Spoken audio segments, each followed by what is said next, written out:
மே மாதம் 31ஆம் தேதி 2 கடைகள் எரிந்து நாசமாகின. 2000 மக்கள் வரையில் குழுமியிருந்தார். மேயர் ராசா விஸ்வநாதன் பேசிக் கொண்டிருந்த போதுதான் அந்த வெடிச்சத்தம் எழுந்தது.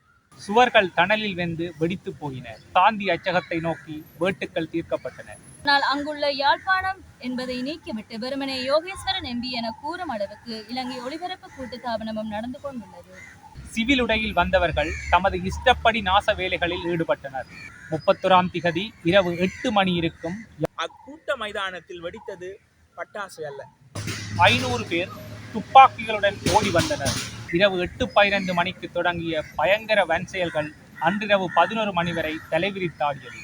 துப்பாக்கி வேட்டுகளை பாதுகாப்பு ஏற்பாடுகளை கவனித்துக் கொண்டிருந்த 4 போலீசாரும் துப்பாக்கி சூட்டுகளுக்கு இலக்காகினர். தன்னை சுட்டவர் இன்னொரு போலீஸ் என்று தனது மனைவியிடம் தெரிவித்திருக்கிறார். ஆகாயத்தை நோக்கி துப்பாக்கியால் சுட்டார். துப்பாக்கிப்பிடி ஒன்றினால் அவர் காரின் விண்ஸ்கிரீன் கண்ணாடி பலாரென அடித்துடைக்கப்பட்டது. ஆரோ சுட்டு என்னை காயப்படுத்தி விட்டார்கள். துப்பாக்கிச்சூடு நிகழ்ந்த 2 வினாடிக்குள் சார்ஜன் புஞ்சிபாண்டா சற்று நேரம் நாச்சிமார் கோயில் மைதானம் அல்லோகலப்பட்டது. அனைத்தும் எரிந்து சாம்பலாகின. கையில் பந்தங்களுடன் கூச்சலிட்டபடி சிலர் வீதியில் ஓடுவது தெரிந்தது. வீதியின் ஓரமாக இருந்த வேலிகளுக்குள் அவர்கள் தீயிட்டார்கள். இப்படியும் ஒரு கொடுமை இனியும் நடக்கக்கூடாது. எனது மாமனார் இவற்றை கேள்விப்பட்டு மாரடைப்பால் காலமானார். பஸ் நிலையம் ஒன்றில் பூபாலசிங்க புத்தக கடை எரிந்து கொண்டிருந்தது. யாழ்ப்பாண நகரத்தில் இருந்து 1.5 மைல் அன்னளவாக 2.3 கிலோமீட்டர் தூரத்தில் காங்கேசந்துறை வீதியில் மேற்கு பக்கத்தில் நாச்சிமார் அம்மன் கோயில் அமைந்துள்ளது. அக்கோயிலின் கிழக்கு வீதியில் யாழ்ப்பாண மாவட்டத்திற்குரிய மாவட்ட அபிவிருத்தி சபை தேர்தல் கூட்டம் ஒன்று நடந்து கொண்டிருக்கிறது. தமிழர் விடுதலை கூட்டணியின் தேர்தல் பிரச்சார கூட்டம் அது. சுமார் 2000 மக்கள் வரையில் குழுமியிருந்தார். யாழ் நகர பிதா மேயர் திரு ராசா விஸ்வநாதன் மேடையில் முழக்கமிட்டு கொண்டிருந்தார். அவருடன் மேடையில் தீப்பொறி ஆசிரியர் திரு அந்தனிசு, யாழ்ப்பாணம் மாநகர சபை உறுப்பினர் திரு குமாரவேலு ஆகியோரும் அமர்ந்திருந்தனர்.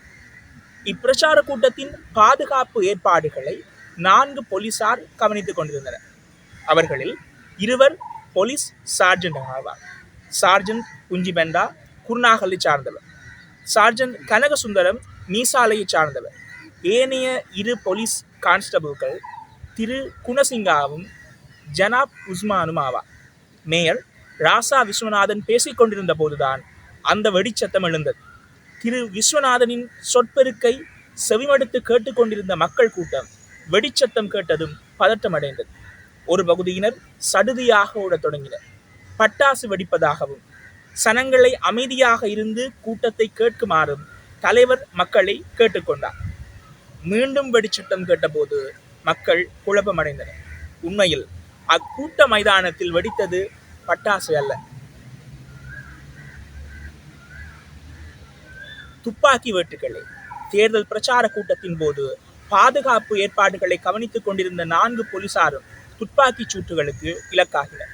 போலீஸ் சார்ஜென்ட் கனகசுந்தரம் கையில் துப்பாக்கியுடன் கூட்டம் நடந்து கொண்டிருந்த மேடை அருகில் வந்தார். ஆகாயத்தை நோக்கி துப்பாக்கியால் சுட்டார். கனகசுந்தரம், நீர் என்ன செய்கிறீர் என்று யாழ் மேயர் விஸ்வநாதர் திகைப்புடன் அவரை கேட்டார். சார்ஜென்ட் கனகசுந்தரம் நீதிமன்ற சார்ஜென்டாக இருந்தவராதலால் சட்டத்தரணியான மேயர் விஸ்வநாதனுக்கு அவரை நன்கு தெரியும். ஆரோ சுட்டு என்னை காயப்படுத்தி விட்டார்கள். கூட்டத்தை முடித்து மக்களை கலைந்து போக சொல்லுங்க, எனக்கு ஆஸ்பத்திரிக்கு போக ஒரு வாகனம் தாருங்கள். சார்ஜென்ட் கனகசுந்தரம் சுழன்றார். கூட்டம் உடன் நிறுத்தப்பட்டது. ஆகாயத்தை நோக்கி சார்ஜென்ட் கனகசுந்தரம் துப்பாக்கியால் சுட்டு சத்தம் எழுப்பியதும் பயந்து கிளி கொண்ட சனக்கூட்டம் 4 திக்குகளிலும் ஓடியது. ஒருவர் மேல் ஒருவர் விழுந்து எழுந்து ஓடினர். சிறுவர் பயத்தால் வீறிட்டு அலறியபடி பாய்ந்து ஓடினர். சைக்கிள்காரர்கள் வெறிச்சியுடன் சைக்கிள்களுக்கு கொழுவுப்பட்டு விழுந்தோடினர். சற்று நேரம் நாச்சிமார் கோயில் மைதானம் அல்லோகலப்பட்டது. துப்பாக்கி சூட்டுக்கு இலக்கியாகிய சார்ஜென்ட் கனகசுந்தரம் சுப்பையா யோகலிங்கம் என்பவரின் காரில் ஏற்றி அவசரமாக யாழ்ப்பாணம் அரசினர் ஆஸ்பத்திரிக்கு சிகிச்சைக்காக அனுப்பி வைக்கப்பட்டார். 42 வருடங்களுக்கு முதல் யாழ்ப்பாணத்திலே ஏற்பட்ட மிகப்பெரிய ஒரு வன்முறை சம்பவத்திலே ஒரு பகுதியாக யாழ்ப்பாணத்தில் 97,000 புத்தகங்களுடன் ஒரு நூலகம் எரிந்து தீக்கிரையாக்கப்பட்டது.